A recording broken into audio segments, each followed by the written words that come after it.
Semangat pagi teman-teman. Ini dengan Tommy Selvira, motivator dan success coach Indonesia. Nah, coach, kalau misalnya kita untuk mencari satu karakter itu kan biasanya butuh proses nih, gitu, nggak tiba-tiba gitu. Ya. Terutama ketika kita mungkin di umur belasan, 20-an nih masih mencari gitu ya. Mungkin di sekitar umur 30-40 kita sudah mantap betul dengan apa yang karakter yang kita miliki gitu. Tapi Yes. sebelumnya proses itu sebetulnya seperti apa? Oke, jadi menarik ya. Jadi awalnya kalau untuk menemukan karakter atau mungkin kelebihan kali ya. Pertama kita harus sadari dulu bahwa setiap manusia itu pasti punya kelebihan.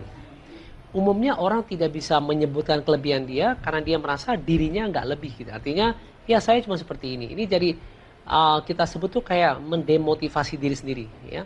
Dan itu bahayanya kalau kita selalu ucapan saya nggak punya bakat, saya cuma seperti ini. Lama-lama itu jadi, kalau di Inggris itu namanya self-fulfilling prophecy loh. Ramalannya akhirnya jadi kenyataan karena kita meyakini bahwa kita nggak punya. Ya, itu yang pertama. Nah, yang harusnya kita lakukan adalah kita pilih di antara kegiatan kita yang mana yang kita rasa ini kelebihan kita nih. Ya, kita kembangkan dari kecil misalnya. Kalau misalnya dalam hal kelebihan saya, misalnya saya suka nulis misalnya. Dulu kecil nulisannya mungkin nggak bagus, kata-kata masih biasa-biasa. Tapi mungkin saya rasa kalau suruh nulis saya idenya cemerlang.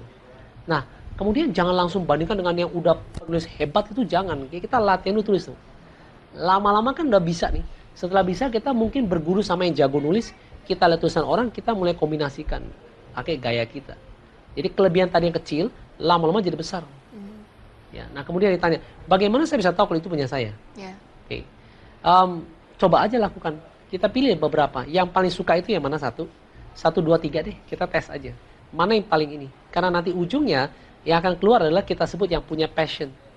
Jadi kalau misalnya di antara 3 itu ada satu yang paling saya senangi, maka orang punya passion itu sampai kadang-kadang nggak makannya dikerjain sama dia loh. Itu Artinya udah kita benar-benar mampu melakukan itu dalam jangka waktu yang Yes, lama dan betul. tidak bosan nggak dalam bosan. waktu tersebut. Dan satu lagi, kalau susah pun dikerjain sama dia. Itu tuh. Oke, kita baca SMS yang Yes. sudah masuk. Motivator saya Fitri, 27 tahun dari Bandung. Mau tanya bagaimana cara kita mengenali jati diri kita yang sebenarnya dari diri kita. Terima kasih. Sama sih dia tanya ya. Oke, good. Nah, pertama ya, bisa lakukan 2 cara. Cara pertama buat Fitri ya, tulis saja kelebihannya apa nih. Dan ini penting, dalam menulis ini kita harus bisa tulis yang positif. Kita jangan dipengaruhi bahwa saya ini bukan siapa-siapa, saya ini bukan, ini nggak boleh gitu loh. Kalau ingat dulu saya pernah membahas Jim Carrey, bagaimana awal dia jadi seorang aktor, bahkan sekarang aktor komedian yang salah satu yang termahal. Sekali main film nggak tanggung-tanggung, 200 miliar sekali mainnya. Ya, bagaimana waktu dia jadi aktor pun dia tulis, dicek bahwa dia akan jadi aktor yang berbayar 20 juta US sekali main. Tapi dia tulis umur 17 tahun loh. Dan itu kan kala itu ya dia dari keluarga miskin, mana ada yang percaya gitu. Tapi dia tulis, akhirnya jadi kenyataan. Nah, itu yang pertama. Tulis dulu apa yang rasa Anda miliki. Tulis saja yang banyak ya. Nanti waktu Anda Fitri mulai nulis, itu mulai kelihatan jati dirinya seperti apa, itu akan kelihatan. Jangan cuma saya seorang manajer sukses. Udah jangan gitu. Tulis dong, saya seorang siapa ini. Makin banyak itu akan dia bisa melebar, bisa, dia bisa mengkerucut, bisa. Tapi nanti ada satu benang merahnya kok, akan ketahuan ya. Itu yang pertama. Kalau itu Anda lakukan kayaknya belum nyaman, ya udah, pilih aja yang Anda inginkan. Tulis aja, saya pengen jadi seorang produser misalnya. Ya udah. Nah, tapi jangan tulis saya mau jadi produser, jangan. Tulis aja, saya adalah produser yang berhasil. Langsung kita bahasa Indonesianya? Kita manifestasikan. Kita taruh kepala kita bahwa yes, saya seorang ini. Jangan taruh yang ini akan datang. No, taruh aja saya adalah. Ini supaya apa? Ini beritahu diri kita apa yang kita mau sebenarnya. Yang kita mau dengan yang kita rasakan sebenarnya ada kesamaan kok. Contoh, kenapa ada kesamaan? Ya buktinya itu yang kita mau gitu. Sebenarnya diri kita ingin menyatakan ini yang saya mau. Cuma mungkin karena kayaknya terlalu belum percaya diri, nggak berani ngomong. Itu. Oke, kita baca SMS selanjutnya. Boleh tolong dinaikin SMS-nya. Ya, dari 0813100020 sekian. Coach mau tanya apakah ini ada hubungannya dengan sistem didikan orang tua yang salah? Misalnya orang tua pengen anaknya jago bola seperti Ronaldo, ingin anaknya jadi pemimpin seperti Bung Karno. Terima kasih. Harusnya pertanyaan untuk Ayah Edi nih, berhubungan dengan orang tua. Yes. Ya anyway, saya coba bantu jawab aja ya. Jadi Ya memang orang tua kadang-kadang beda lah ya. Orang tua pasti punya keinginan untuk anaknya jadi seorang yang berhasil ya. Cuma kadang-kadang repotnya kalau anaknya tidak punya Keinginan yang sama. Nah, Kadang-kadang ini belum lahir pun sudah punya keinginan iya, ini itu kan. betul. Nah, kalau bisa orang tua ya melalui acara ini boleh kita menginspirasi, tapi akhirnya keputusannya harusnya ada di anak juga gitu. Karena nanti dialah mereka akan meneruskan kehidupan dia kan ya. Ya kita punya kebanggaan sebagai orang tua, tapi ya kita bilang adalah batasnya kebanggaan itu. Tapi kalau misalnya dipaksakan nih coach, Ya. terutama misalnya untuk yang mau masuk kuliah tuh biasanya ya. Kalau untuk bekerja mungkin kita masih Oke. punya pilihan-pilihan. Tapi untuk kuliah tuh biasanya orang tua pegang Ya. betul gitu, apa namanya, kamu harus masuk sini. Ya. Misalnya sekolah hukum, kamu harus masuk sekolah ekonomi, kamu harus masuk dan lain-lain. Banyak nih teman-teman saya coach yang dulu dipaksakan orang tuanya, akhirnya nggak selesai kuliahnya Yes, gitu. betul. Setuju sih. Begini, kalau bisa ya, kalau terjadi keadaan seperti itu, pertama kita tanya ke orang tua kita ajak komunikasi lah. Misalnya, ayah, ibu, kenapa harus masuk itu? Kita mau tahu, siapa tahu, ya bisa saja orang tua punya pendapat ya, mungkin dia pengalaman, oke. Setelah tahu apa yang mereka mau, kita nyatakan apa yang kita mau juga. Kita coba cross, kita cari titik temu. Yang repot kalau sangat berbeda. Kalau mungkin ada beberapa hal sedikit berbeda, kalau kita lihat untuk orang tua kita, oke. Tapi kalau bisa jangan lakukan, ya udah karena terpaksa sekali, takutnya yang tadi tuh, yang seperti Mas Chantal bicarakan, bisa berhenti dia. Paling baik supaya hal itu supaya tidak mengurangi friksi tadi, kita tanyakan, kenapa harus kuliah di sini? Kalau saya tahu, oh ternyata orang tua saya pengen seperti itu, ya udah. Atau kalau misalnya siapkan backup plan, presentasi ke orang tuanya, iya, ini boleh juga. jurusan yang saya ini nih, inginkan. betul sekali. Pemirsa, berhentilah untuk menjadi orang lain dan yakinkan pada diri Anda bahwa Anda pun bisa menjadi seseorang yang sukses tanpa berusaha menjadi siapapun. Nah coach, kalau misalnya kita lihat kan ya, terutama kalau kita punya idola yang Ya. betul-betul kayaknya kita tuh merasa bahwa wah dia segalanya gitu. Kalau kita lihat tuh misalnya kalau lagi konser ataupun ketemu yang sampai teriak-teriak dan histeris dan pingsan gitu ya istilahnya seperti itu. Apa sih yang akan terjadi ketika kita berusaha menjadi orang lain gitu? Oke, capek kan ya.